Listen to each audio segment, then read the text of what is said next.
Medyo doon ako anong alam ni Anggara pagdating sa ground, lalo na sa eskwelahan. Narinig ko nga kanina, sinabi mo, 'di ba? Saan ba siya nag-aral pa? O, 'di ba? Sigurado naman tayo sa mga sa estado niyang ganyan. Alam naman nating pamilya 'yan ng mga mayayaman at politiko.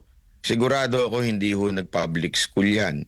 Hard-bar graduate to. Nung narinig ko, nagulat ako. Hard-bar graduate. Pero papaano mo ngayon i-apply yung yung dunong mo, yung academics mong napag-aralan sa Harvard doon sa DepEd? Ako yung talagang yung malaking ginawang pagbabago ni VP Sara Duterte sa mga guro.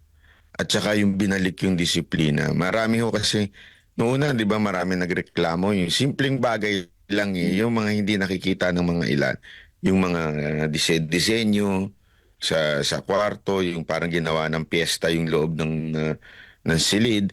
Noong una, daming kumontra nung pinagbawal ni VP Sara Duterte yan. Pero hindi nila alam na pinag-aralan yun. May pag-aaral doon na nakakaistorbo sa mga estudyante. Yung mga simpleng mga bagay, yun ang tanong dyan. Kasi alam mo, sabi ko nga, yung dunong, excuse me po, yung dunong, madali ho yan eh. Madaling matutunan yan, nasa libro yan eh. Pero yung mismong pagdating sa ground, medyo doon ako anong alam ni Anggara pagdating sa ground, lalo na sa eskwelahan. Narinig ko nga kanina, sinabi mo, 'di ba? Saan ba siya nag-aral pa? O, 'di ba? Sigurado naman tayo sa mga sa estado niyang ganyan. Alam naman nating pamilya 'yan ng mga mayayaman at politiko. Sigurado ako hindi ho nag-public school 'yan.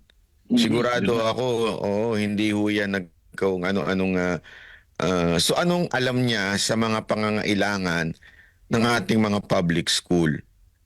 Yun ang medyo iniisip ko nga okay, magaling ka, hard-bar graduate to. Nung narinig ko, nagulat ako, hard-bar graduate. Pero papaano mo ngayon i-apply yung yung dunong mo, yung academics mong napag-aralan sa Harvard doon sa DepEd?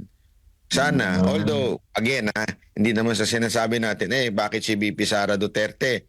Hindi rin naman siya sigurado sa public school. Sigurado ako private school din yun. Ang pinagkaiba niya kasi, mayor siya. Yes. Alam niya yung ground. Alam niya yung eskwelahan. Alam niya kung anong... Lahat ng problema na eskwelahan, ilalapit sa kanya, di ba? So sigurado tayong alam niya. Si Anggara, ano ba ang track record niya? Simulat sa poll, senador siya. So wala ho siya sa ground ever.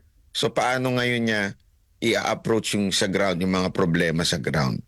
Yun lang naman ang ko. Kaya sana lang, Senator Anggara, wish lang naman ito. Wag mong sanang gamitin sa politika itong DepEd. Kasi malaking kontrol yan eh. Tandaan niyo, eleksyon, malaki kontrol niyan. 'Di ba? Teacher ang maayos niyan. At mismong information, eskwelahan din yan. Mga public school, importante din ho yan. So, ewan natin kung ano mangyayari. Napakaganda. Tignan natin. Kasi isa pa sa mga sinisilip kay Inday Sara, yung kesyo wala naman daw naitulong sa pagpaparami ng mga classrooms, mga buildings and all diyan sa diyan sa Department of Education. Tignan natin kung ilang mga building, paaralan at ilang mga libro ang may papalimbag nito ni Anggara, kasi ang dami talagang hinihingi ng mga makabayan black na sinasabi na ako lang ni Inday. At tandang-tandaan natin lahat yun. Hahanapin natin yun kay Anggara ngayon. At tingnan din natin yung makabayan kung magre-reklamo pa ba sila. Kasi kung hindi na, wala talaga silbi itong mga ito.